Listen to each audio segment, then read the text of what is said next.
Les invitamos a inclinar sus rostros para orar. Querido Padre, en esta hora, al abrir tu palabra, queremos pedirte que estés con nosotros, que tu Espíritu Santo pueda entrar entre nosotros, llegar a nuestros corazones, transformarnos, perdonar nuestros pecados, quitar cualquier cosa que nos aleje de ti, para que podamos disfrutar de tu presencia y para que podamos estar conscientes de que no estamos solamente acá entre nosotros juntos, sino que estamos juntos disfrutando contigo, con tu presencia, con la presencia de tus santos ángeles también. Queremos poner en tus manos a cada persona que hoy no está acá y nos ponemos en tus manos también para que puedas abrir nuestros ojos, nuestras mentes, para poder ver y entender el mensaje que tienes para cada uno. En el nombre de Jesús, amén. Vamos a comenzar el estudio de hoy con una historia que vamos a encontrar en el segundo libro de Samuel, el capítulo 6, los versículos desde el 1 hasta el 7. En el segundo libro de Samuel, capítulo 6, se nos está contando el primer intento que hace David para llevar el arca a Jerusalén. El arca había estado por mucho tiempo, por décadas, en la casa de Abinadab. Había llegado el momento en que David había dicho: vamos a llevar el arca a Jerusalén. Y nos cuenta la historia bíblica que David reúne a los 30 batallones de soldados escogidos que había en su ejército, reúne a todo el pueblo y comienzan todos los preparativos para llevar el arca a Jerusalén. Llegan todos a la casa de Abinadab y allí colocan el arca en una carreta de bueyes y 2 hijos de Abinadab iban cuidando el arca y cuidando la carreta de bueyes. Al frente de la carreta estaba Ahío. Usa, su hermano, iba en la parte de atrás de la carreta. Iba caminando detrás de la carreta. Ambos encargados de llevar el arca a Jerusalén. Sigue contando la historia que por el camino los bueyes tropiezan y el arca se tambalea. Y Usa extiende sus manos para tocar el arca y allí mismo es herido de muerte por Dios y muere. Y hasta ahí llegó el traslado del arca a Jerusalén. Una historia triste. ¿Por qué termina de esta manera? ¿Por qué no termina como debió haber terminado? Con un pueblo feliz, disfrutando del arca que llega a Jerusalén. Hay 3 razones por las cuales esta historia termina de esta manera tan triste. Y la primera de ellas, nos vamos a encontrar que Dios es un Dios de orden. Dios se caracteriza por el orden. El orden es una característica de Dios y todo lo que tiene que ver con Dios se caracteriza porque es algo ordenado. Cuando tú veas algo que es caos, que no hay orden, Dios no está detrás de eso. Ahí hay otro detrás de todas esas cosas. El caos no es característica de Dios, el desorden no es característica de Dios, son características del pecado. Donde quiera que Dios está, hay orden. Y el orden establecía cómo el arca debía trasladarse. El orden establecido por Dios también dejaba bien claro quiénes eran los encargados de trasladar el arca y cómo debían trasladar el arca. Nota que la forma en la que el arca está siendo trasladada no es la forma en la que Dios ha establecido. Y nos vamos a encontrar que Dios dejó bien claro quiénes podían tocar los muebles del santuario y solamente ellos podían tocar esos muebles, porque eran santos, estaban dedicados a Dios. Dios había dejado bien claro que solo los levitas tenían autorización de Dios para mover los objetos sagrados, para mover el santuario. Dios había enviado a hacer, había mandado por medio de Moisés a hacer el arca igual que los demás utensilios, y te vas a dar cuenta que todos los muebles del santuario tenían varas. ¿Y sabes cuál era el objetivo de esas varas? Y el arca tenía varas también. ¿Sabes cuál era el objetivo de esas varas? Que los levitas llevaran el arca sobre sus hombros, utilizando esas varas. Sin embargo, te vas a encontrar que el método que David está usando acá es una carreta con bueyes. ¿Y de dónde sale la idea de una carreta con bueyes? Esa idea no viene de Dios. Dios en ningún momento había dicho que se llevara una carreta con bueyes. ¿Sabe quiénes habían llevado el arca en carreta con bueyes? Los filisteos. ¿Te acuerdas cuando los filisteos van a enviar de vuelta el arca a Israel? Que la ponen en una carreta con bueyes, con dos vacas recién paridas, y le quitan sus terneros para ver si realmente sus calamidades venían por la mano de Dios o no. Bueno, David está usando el mismo método que usan los filisteos, que no tenían conocimiento que Israel tenía sobre cómo tratar los muebles sagrados que habían sido dedicados a Dios, los muebles del santuario. Y David de Israel están repitiendo lo mismo. Ahora, ¿por qué a los filisteos no les pasa nada y por qué a Usa sí le pasa acá? Él lo sabía. Recuerda, Dios nos pide de acuerdo a la luz que nosotros tenemos. Los filisteos no tenían las instrucciones de Dios de cómo tratar el arca. Por eso Dios no les toma en cuenta su pecado, porque ellos no sabían que estaban haciendo algo mal hecho. Pero Israel sí sabía cómo debía tratarse el arca. Usa sí sabía cómo debía tratarse el arca. Dios es un Dios de orden. Y todo lo que ha sido dedicado a Dios es santo, porque Dios es santo. La iglesia es una iglesia de orden. Y te vas a encontrar que la iglesia también tiene ese orden. Y te vas a encontrar que en la iglesia solo los diáconos son los autorizados para mover las cosas de la iglesia. Te vas a encontrar que lo que ha sido dedicado a Dios, no importa dónde esté, esto que tengo acá ha sido dedicado a Dios, esto es santo. No porque esto sea santo en sí mismo, sino porque está dedicado al servicio de Dios. Esas sillas donde ustedes están sentadas son sillas santas, sagradas. ¿Por qué? ¿Porque las sillas son sagradas? No, porque están dedicadas a Dios. Y cuando algo está dedicado a Dios es santo, porque Dios es santo. Santificar algo significa apartarlo para un uso santo. Así que todo lo que se dedica al servicio de Dios es santo, se ha santificado, porque Dios es un Dios santo. La iglesia tiene orden. Dios es un Dios de orden. Usa tiene problemas con esto. David tiene problemas con esto. A la siguiente vez te vas a encontrar que David hace las cosas como Dios había dicho. Y ya no hay más problemas. Un problema de orden. Triste historia, triste final. Recuerda, número 1, primera razón, problema de orden. Segunda razón por la que esta historia termina así. Te vas a encontrar que Usa ha crecido con el arca en su casa. Y Usa está tan familiarizado con el arca de Dios que en su mente el arca ya no es el arca del pacto sagrada, donde solamente el sacerdote una vez al año, el sumo sacerdote una vez al año puede entrar a verla. Usa la está viendo con esa familiaridad de verla todos los días desde que era niñito, porque te acuerdas que los filisteos devuelven el arca a Israel antes de que Saúl llegue a ser rey de Israel. Saúl reina 40 años en Israel. David la lleva a Jerusalén después que ya él es rey de Israel y de Judá en su totalidad. Y recuerda que David, después de 40 años de Saúl, David reina 7 años en Hebrón solamente sobre Judá. Así que han pasado varias décadas desde que el arca está en casa de Usa.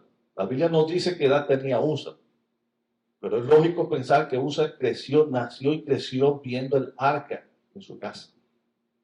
Y Abinadab la trataba con respeto. Pero en la mente de Usa, ese mueble sagrado había dejado de ser lo sagrado que era y se había convertido en algo común. Y por eso Usa no tiene problema ninguno para tocar el arca y aguantar para evitar que se caiga, porque en su mente no hay un mueble sagrado, el arca no es ese mueble sagrado que solo los levitas pueden tocar, es algo que él ha visto todos los días de su vida en casa, un mueble más de casa. Y cuando te familiarizas demasiado con las cosas, el sentido de santidad se degrada y lo sagrado se vuelve común. Ahora, quiero decirte algo.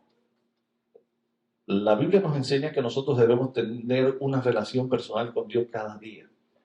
Caminar con Dios cada día no va a rebajar a Dios al nivel de lo común. Estar lejos de Dios todos los días sí rebaja en tu mente la imagen de Dios, y lo pone al nivel de lo común. Cuando tú caminas con Dios, cuando tú estás cerca de Dios, tú te das cuenta de la santidad y de la grandeza de Dios y te das cuenta de cuán pequeño tú eres al lado de Dios. Y por eso no hay persona que sea más consciente de cuán santo y cuán grande es Dios que aquel o aquella que camina con Dios todos los días. Cuando las cosas santas se vuelven común, es síntoma de que tú dejaste de caminar con Dios, te alejaste con Dios y entonces comienzas a ver las cosas como común. Cuando en la iglesia nosotros estamos involucrados en todas las actividades de la iglesia, pero solamente nos enfocamos en el programa, nos enfocamos en mi responsabilidad, en lo que yo tengo que hacer, en esto, en aquello, en lo otro, y se nos olvida caminar con Dios. La iglesia degenera y se convierte en un club social. El programa del culto degenera de venir a encontrarnos con Dios a venir a encontrarnos entre nosotros y pasarla bien. Y no quiero decirte que venir a los cultos y encontrarlo con Dios solamente y encontrarte con Dios solamente va a ocurrir cuando estás mal y pasas un mal rato acá. No, encontrarte con Dios es motivo de gozo y de felicidad y te vas a sentir muy bien en la presencia de Dios. Si no, pregúntale a Pedro, a Santiago y Juan en el monte de la transfiguración que no se querían ir. Y estaban allí en la presencia de Dios. Cuando tú estás en la presencia de Dios, tú disfrutas. Pero cuando tú pierdes de vista a Dios, tú te degradas y te concentras en solamente esas ceremonias, formalismos, y lo sagrado se vuelve común. Y entonces la iglesia deja de ser ese grupo de personas que están dedicadas a Dios y se convierte en ese club social que carece de la santidad y de la presencia de Dios. Segunda razón por la que USA termina como termina en esta historia. Nunca dejes que lo sagrado se vuelva común. Dios es santo. Amén. Y todo lo que tiene que ver con Dios es santo. Amén. Cuando caminas cerca de Dios, tú vas a ser consciente de esa santidad. La tercera causa, el tercer problema por el cual esta historia termina acá, por el cual USA tiene esa reacción y toca el arca, es una cuestión de honra. ¿Por qué te digo que es una cuestión de honra? No solamente una cuestión de orden, no solamente una cuestión de que los santos se volvió común en la mente de USA, es una cuestión de honra. ¿Por qué? ¿Qué cosa es la honra? La honra es respeto. La honra es respetar. Cuando tú honras a una persona, tú lo que haces es que respetas a esa persona. Y ojo, ya que estamos hablando de honrarnos unos a otros. Honrar no necesariamente significa que tú vas a estar de acuerdo o vas a aceptar todo lo que esa otra persona piensa. Honrar es que tú vas a respetar a esa persona cuando estén de acuerdo y cuando no estén de acuerdo también. Porque el respeto no depende de tu opinión sobre algo. Nosotros podemos hablar de diferentes cosas, uno pensar algo, otro pensar otra cosa diferente, pero un marco de respeto mutuo, es un marco de honra. Nota esto, honrar no requiere que tú estés de acuerdo en todo. Puedes tener diferente opinión y aún así honrar. Hay una realidad que nosotros nos vamos a encontrar. La honra es una característica de Dios. El orden es una característica de Dios. La santidad es una característica de Dios. Y en este mundo todas las características de Dios están siendo atacadas y son extrañas y son enemigas. La honra no es la excepción. Todas las características de Dios no solamente están siendo atacadas, sino que se están perdiendo en el mundo en que nosotros vivimos. No solamente USA está viendo lo santo como común. Muchos hoy en día ven lo santo como común. No solamente David y USA se han olvidado del orden establecido por Dios. Muchos hoy en día no aman el orden, aman el caos. Y en el mundo de hoy, el desorden es la nueva ley, porque es la ley del pecado. La honra es enemiga en el mundo de hoy. Y hoy la honra también se pierde. Por ponerte un ejemplo, Hace varios años atrás, varias generaciones atrás, o tus padres, tus abuelos, cuando sus padres los miraban porque estaban haciendo algo mal hecho, ¿qué pasaba? Se temblaba la tierra. ¿Y cómo hay que hacer hoy? No. Hoy los miran y ¿qué pasa? El que mira mal, Se vino para atrás. Ajá. ¿Sabe por qué? Porque la honra se está perdiendo. Recuerda que la honra es respeto. Aun cuando no estés de acuerdo, pero la honra es respeto. Y cuando la honra se pierde, tú ves a la otra persona como igual o inferior a ti. Porque la honra te hace ver a la otra persona como importante. Cuando tú pierdes la honra, ya tú no ves la importancia. Por eso ahora los niñitos chiquiticos te miran para atrás porque no están viendo a papá y a mamá como alguien importante, que está a su nivel. Y muchas cosas parecidas a esto se están perdiendo hoy en día. En el mundo se utilizan muchas expresiones que en la práctica están trayendo todo lo contrario a lo que pretenden buscar. Por ejemplo, hoy se habla mucho de combatir el racismo. Y en nombre de combatir el racismo, hoy en día se está promoviendo el racismo. Solamente que ahora se están cambiando los papeles. Nota cómo te están cambiando las cosas en el mundo de hoy. Y tanto uno como el otro es malo, porque el racismo es malo, en cualquiera de sus formas y cualquiera que sea el objetivo del racismo. En este mundo te vas a encontrar que se usa mucho la palabra igualdad. Y de hecho, el peor enemigo de la honra es la igualdad. Porque cuando tú ves a alguien como tu igual, realmente no lo ves como tu igual, lo ves como tu inferior. Y como lo ves como tu inferior, no sientes que sea digno de honra. Y te vas a encontrar que en nombre de la igualdad, lo que se está promoviendo precisamente es la desigualdad. Es lo que está produciéndose. Te vas a encontrar palabras como inclusión, que en vez de incluir, lo que hacen es excluir. En nombre de incluir.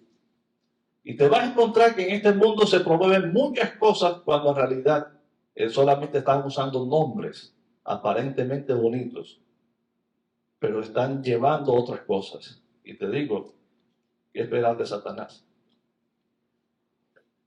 Es el experto en usar medias verdades, en usar de palabras bonitas, incluir, igualdad, para precisamente ir eliminando todos los principios del carácter de Dios de esta generación en el mundo en que nosotros vivimos. Y nosotros estamos bombardeados a todas estas cosas. La honra es una de las causas por las cuales la historia de USA termina así como termina. La honra es una de las cosas que más se está perdiendo hoy en día en este mundo. En nombre de la igualdad, ya no se honra a nadie. El respeto que se debería mostrar hacia los demás ya no se muestra. Todos estamos supuestamente en un nivel de igualdad. Significa que yo no tengo que respetarte a ti, porque tú no eres mejor que yo. Y como yo no tengo que respetarte a ti, recuerda, igualdad es solamente el nombre, la palabrita. Cuando yo me siento en la condición de que no tengo que mostrarte respeto, significa que en mi mentalidad tú eres menos que yo. Porque aún entre los que somos iguales nos respetamos. Quiero decirte algo. En nombre de la igualdad, incluso la iglesia se está viendo afectada. Y te vas a encontrar que dentro del gobierno de Dios hay igualdad en un sentido, pero no todos somos iguales. Todos somos iguales en el sentido que todos valemos igual. Nadie tiene más valor que otros. Hombre, mujer, hispano, americano, moreno, quien sea, todos valemos iguales delante de Dios. Y Jesús murió por cada uno de nosotros. No importa quién tú seas, te hayas portado bien, te hayas portado mal, Jesús murió por ti. Todos somos iguales. Para Dios todos valemos igual. Pero no todos somos iguales en el sentido en que no todos hacemos lo mismo. y no todos desarrollamos las mismas funciones. Y dentro del gobierno de Dios tú te vas a encontrar que aún los ángeles tienen una estructura jerárquica. Dentro del gobierno de Dios te vas a encontrar que hay una jerarquía. Dios no es tu igual. Dios es tu creador, es tu salvador y es el gobernador de todo el universo. Dios no es tu igual. Y esa mentira de la igualdad que Satanás usa, que es la que lleva a considerar lo santo como común, a considerar a Dios a su nivel, es la que no tiene ningún reparo, ningún problema para que usa, extienda la mano y trate el arca como si estuviera tratando cualquier tipo de muerte. Dios no es tu igual. Dios es el gobernante del universo. Dios es santo. Dios es tu creador. Dios es tu salvador. Lo santo no lo vuelves común. Recuerda que necesitamos dar honra. Y hay un principio que nosotros nos vamos a encontrar en 1 de Juan, capítulo 4, versículo 20. Y en este principio, que tiene que ver con el amor, dice Dios acá: si alguien afirma yo amo a Dios, pero odia a su hermano, es un mentiroso. Porque el que no ama a su hermano a quien ha visto, no puede amar a Dios a quien no ha visto. Y este es un principio que vamos a sacar acá. Y tiene que ver con la honra también. Y tiene que ver con todas las características de Dios. Si tú no puedes mostrar algo hacia tus hermanos a quienes ves, tú no vas a mostrar eso hacia Dios a quien tú no puedes ver. Cuando nosotros hablamos de honra, hablamos que la honra se vive en casa, se vive en la familia, hablamos que la honra se vive en la iglesia y hablamos que la honra también se le da a Dios. Y te vas a encontrar que en casa los hijos, el quinto mandamiento dice: honra a tu padre y a tu madre. Respeta a tu padre y a tu madre. Hónralos, estés de acuerdo o no estés de acuerdo con lo que ellos dicen. Hónralos. La honra no depende de tu opinión, no depende de que estés de acuerdo o no. Respétalos, honralos. Aún cuando estés de acuerdo en un consejo que te dan, en algo que te dicen, honralos. Entre esposos hay que honrarse también.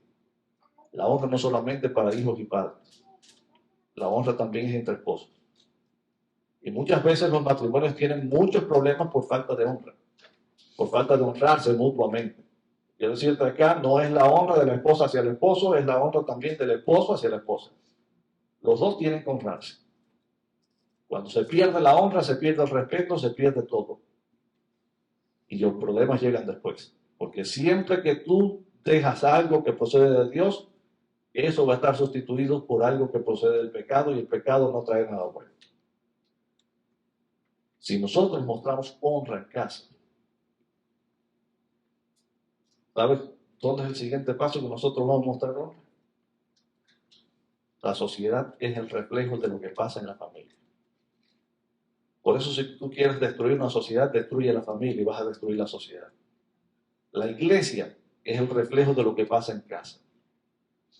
La fortaleza de la iglesia va a estar determinada por cuán fuertes son las familias que forman esa iglesia. Si tú muestras honra en casa, tú vas a honrar también en la iglesia. Y tú vas a respetar y tú vas a honrar a las personas en la iglesia. Ahora, si tú no honras en casa, tú tampoco vas a honrar en la iglesia.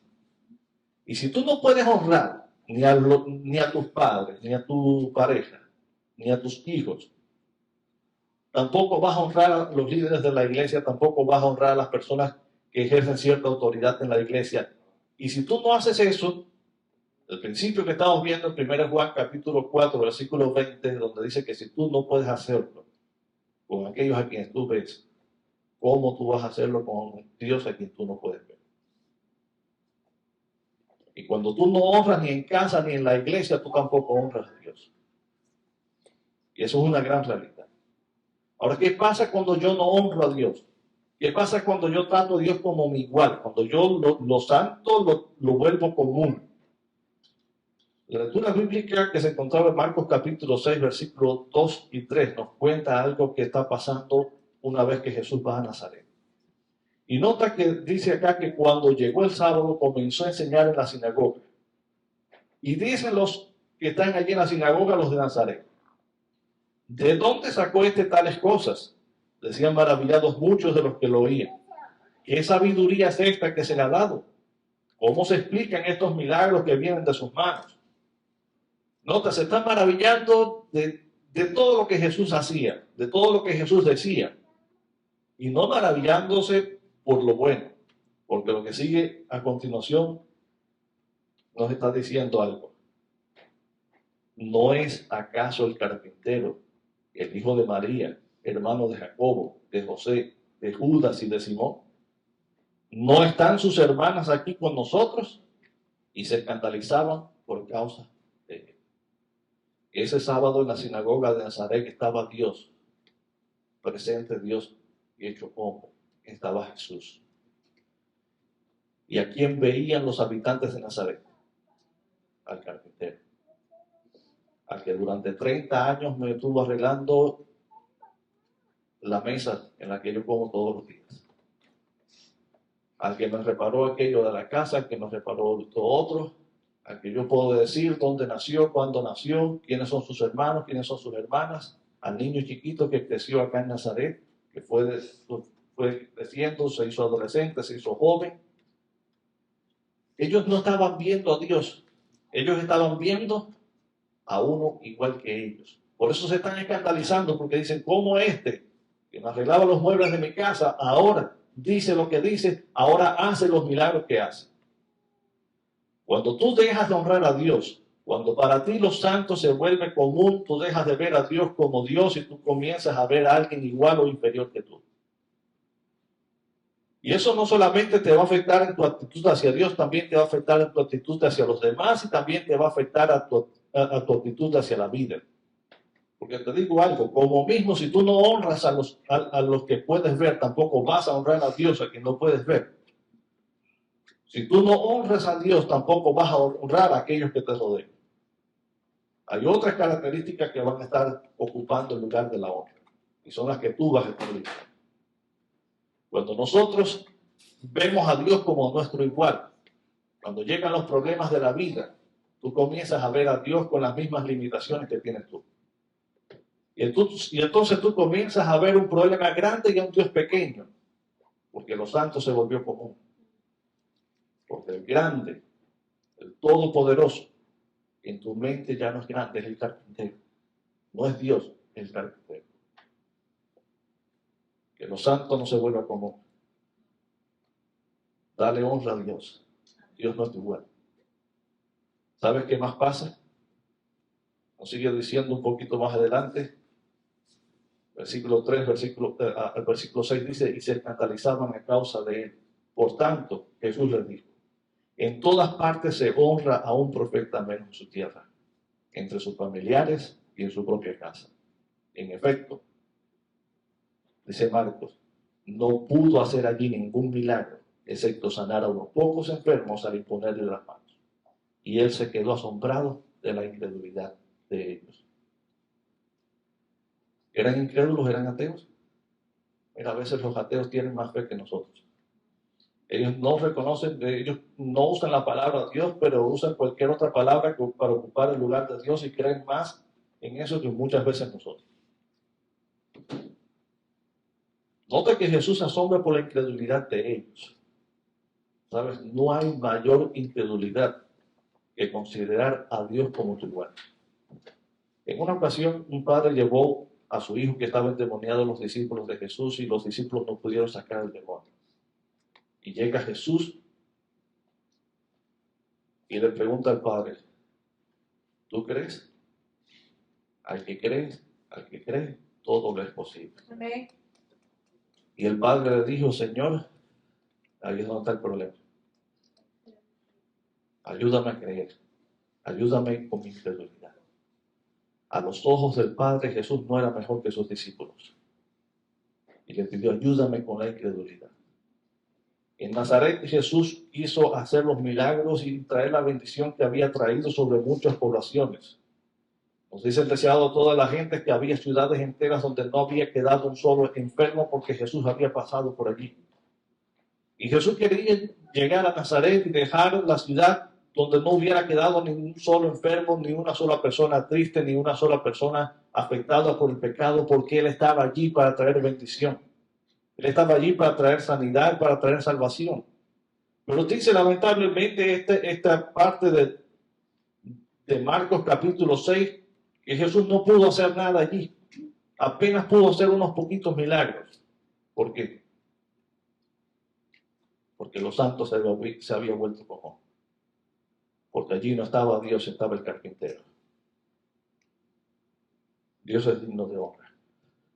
Y muchas veces nosotros no vemos más la mano de Dios en nuestras vidas. Muchas veces no vemos más la bendición de nuestras vidas porque aquel que es santo, que es el Todopoderoso, en nuestra mente se ha rebajado al nivel de nosotros o inferior a nosotros.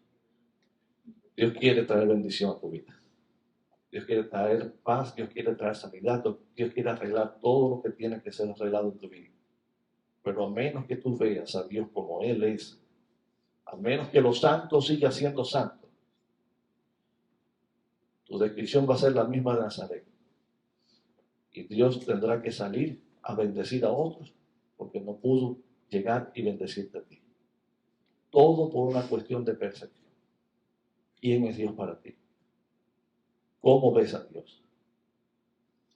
¿Le honras como Él merece ser honrado? ¿Respetas el orden que Dios ha establecido? ¿Los santos siguen siendo santos? Que Dios nos ayude para que podamos recordar quién es Él, quiénes somos nosotros. Podamos honrarnos unos a otros en casa, acá en la iglesia, podamos honrar a Dios también. Y que todas las bendiciones y todos los milagros que Dios quiere hacer en nosotros puedan ser realidad. Que Jesús no se vaya triste de nuestra casa, que Jesús no se vaya triste de nuestro lado, porque no pudo hacer todo lo que quería hacer. Que Jesús se vaya feliz porque pudo llevarte bendición, porque pudo hacer el milagro, porque los santos siguió siendo santos. Que Dios nos ayude para recordar quién es Él, que nos ayude para caminar con Él y todos los días vernos de cerca para que nos demos cuenta cuán grande es Dios, cuán pequeños somos nosotros, cuánto necesitamos de Él y cuánto Él nos quiere bendecir. Vamos a terminar cantando el himno 61, Santo, Santo, Santo, Dios omnipotente. Un himno que nos recuerda que Dios es santo, recuerda, Dios es digno de toda honra. Que Dios nos ayude para que esa característica de Dios pueda estar entre nosotros.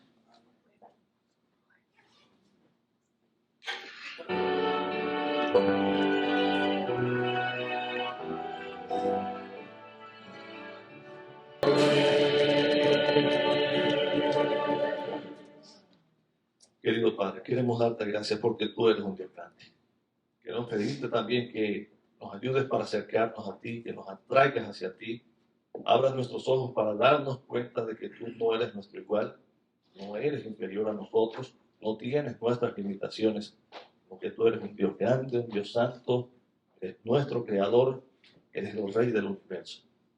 Queremos pedirte que nos ayudes para que no solamente en la mente, en lo que creemos, en lo que decimos, sino también en las cosas que hacemos, podamos honrarte. Que la honra pueda estar presente en cada uno de nosotros, para honrarnos unos a otros en casa, acá en la iglesia, para honrarte a ti siempre, igual que el amor y todas tus cualidades. Queremos pedirte que nos ayudes para recordar, que aun cuando estamos en este lugar, que tal vez nos veamos que somos pocos, que no somos tantos, estamos en tu presencia. Estamos haciendo una obra santa. Estamos haciendo lo que tú quieres. Ayúdanos para recordar eso. Ayúdanos para recordar que tú estás detrás de todo. Y en vez de trabajar para unos, para otros, estamos trabajando para ti. Donde quiera que estemos, que todo lo que hagamos podamos hacerlo para ti, para honrarte, para que tú seas glorificado en cada una de nuestras vidas. Quédate con nosotros. Bendícenos y que esa bendición que tú puedas, que tú quieres derramar sobre cada uno puedan ser realidades, porque los santos siguen siendo santos. Amén. Porque tú sigues siendo quien tú eres. no el carpintero, sino nuestro Salvador, nuestro Creador. Ayúdanos cada día. En el nombre de Jesús. Amén.